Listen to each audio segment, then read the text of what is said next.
আসসালামু আলাইকুম ভিউয়ার্স। সম্প্রতি আমরা বাংলাদেশে কিছু আন্দোলন দেখতে পাচ্ছি। প্রকৌশল বিশ্ববিদ্যালয়ের শিক্ষার্থীরা এবং ডিপ্লোমা প্রকৌশল বিভিন্ন পলিটেকনিক শিক্ষার্থীরা মুখোমুখি অবস্থানে দাঁড়িয়ে গেছে এই মুহূর্তে। তো আমি নিজে একজন পলিটেকনিক স্টুডেন্ট এবং আমি উপসাগরীয় প্রকৌশলী বাংলাদেশ সমস্ত কারখানায় কর্মরত আছি। তো আমি একটা প্রশ্নের উত্তর দিতে চাই। এই প্রশ্নটা সবসময় শুনতেছি যে আসলে ডিপ্লোমা স্টুডেন্টরা আসলে কি কোয়ালিটি সম্পন্ন নাকি কোয়ালিটি সম্পন্ন নয়। এই প্রশ্নের উত্তর আমি দিব এবং তারা কি আসলেই দশম গ্রেড ডিজার্ভ করে কি করে না, এই প্রশ্নটার উত্তর দিব আমি আজকে। তো আমি আমাদের সময় থেকে একটু বলবো যে আমাদের সময় থেকে আমরা দেখেছি সরকারি পলিটেকনিকে আমাদের ক্লাসে বা আমাদের ব্যাচে যারা চান্স পেত তারা হচ্ছে কমপক্ষে 4.8 বা ভালো ডিপার্টমেন্ট সিভিল, ইলেকট্রিক্যাল, মেকানিক্যালে ম্যাক্সিমাম তারা কিন্তু জিপিএ 5 পেয়ে তারা কিন্তু এন্ট্রি নিত পলিটেকনিকে। তো সেক্ষেত্রে তাদের সামনে কিন্তু ব্যাপক হাতছানি ছিল। পাবলিক বিশ্ববিদ্যালয়, যে কোনো একটা পাবলিক বিশ্ববিদ্যালয়ে জেনারেল সাবজেক্ট বা যে কোনো একটা আর্টস বা কমার্সের সাবজেক্ট নিয়ে পড়ার কিন্তু সুযোগ তাদের ছিল। কারণ আমরা দেখেছি যে আমাদের ব্যাচের যারা আমাদের এসএসসির আগ পর্যন্ত যারা আমাদের বন্ধুরা ছিল তারা অনেকেই কিন্তু বিভিন্ন পাবলিক ভার্সিটিতে বিভিন্ন সাবজেক্ট নিয়ে কিন্তু তারা সুযোগ পেয়েছে পরবর্তীতে। এ থেকে বোঝা যায় যে আমরা চেষ্টা করলে হয়তো আমরাও পাবলিক ভার্সিটিতে কিন্তু পড়ার সুযোগ পেতাম, কিন্তু আমরা কিন্তু ওই হাতছানিটাকে উপেক্ষা করে পলিটেকনিকে কিন্তু অ্যাডমিশন হয়েছি। শুধুমাত্র এখানে 4 বছর পড়াশোনা করার পরে শুধুমাত্র তারা নির্দিষ্ট কিছু বিষয়ের ছাত্ররাই কিন্তু উপসাগরীয় প্রকৌশলী পদে দশম গ্রেডে কিন্তু চাকরির সুযোগ পায়। তো এই সুযোগটার জন্য আমরা কিন্তু অনেকগুলো সুযোগকে এইদিকে আমরা অ্যাভয়েড করে আমরা কিন্তু পলিটেকনিকে কিন্তু অ্যাডমিশন নিয়েছি। এখানে কিন্তু আমাদের অনেক ঝুঁকি ছিল, কারণ সারা বাংলাদেশ থেকে 49টা পলিটেকনিক থেকে কিন্তু সরকারি পলিটেকনিক থেকে পাশাপাশি অনেক বেসরকারি পলিটেকনিক আছে।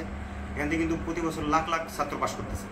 সবাই কিন্তু উপসাগরীয় প্রকৌশলী পদে এন্ট্রি নিতে পারে না, এখানেও একটা ঝুঁকি আছে। তো এতগুলো ঝুঁকি উপেক্ষা করে কিন্তু আমরা পলিটেকনিকে অ্যাডমিশন নিয়েছি। তো তারপরেও আজকে শুনতে হয় যে আমরা আসলে কোয়ালিটি সম্পন্ন কি না।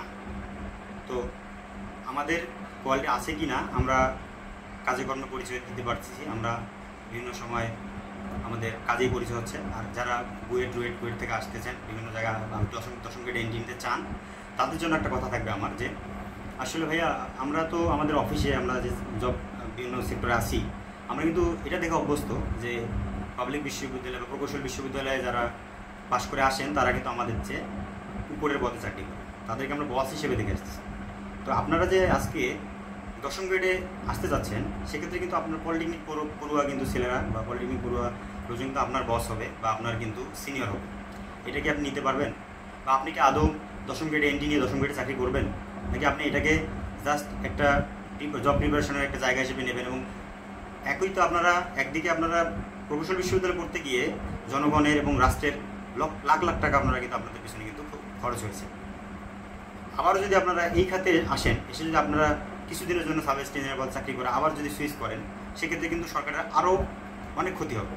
কাজে আপনারা যে বিষয়টা নিয়ে আজকে আন্দোলনে নেমেছেন, এটা নিয়ে আমার মনে হয় আপনাদের আরও সময় নিয়ে ভাবা উচিত।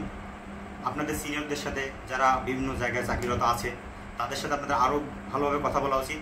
শুধু আবেগপ্রবণ হয়ে কিছু লোকের উস্কানিতে আপনারা এই আন্দোলনে নেমে দেশকে আসলে আপনারা অরাজকতার দিকে ঠেলে দেবেন না। কারণ আপনারা যদি আন্দোলনে নামেন, অপরদিকে যদি পলিটেকনিক শিক্ষার্থীরা আন্দোলনে নামে, তাদের সংখ্যা অনেক, আপনাদেরও প্রভাব আছে রাষ্ট্রে, আপনাদেরও অবদান আছে। কাজে আপনাদেরকে এটা নিয়ে আরও সুচিন্তিতভাবে এবং সুশৃঙ্খলভাবে আপনাদেরকে নিয়মতান্ত্রিক উপায়ে আসলে এটা সমাধানের দিকে হাঁটা উচিত। ধন্যবাদ সকলকে। আসসালামু আলাইকুম।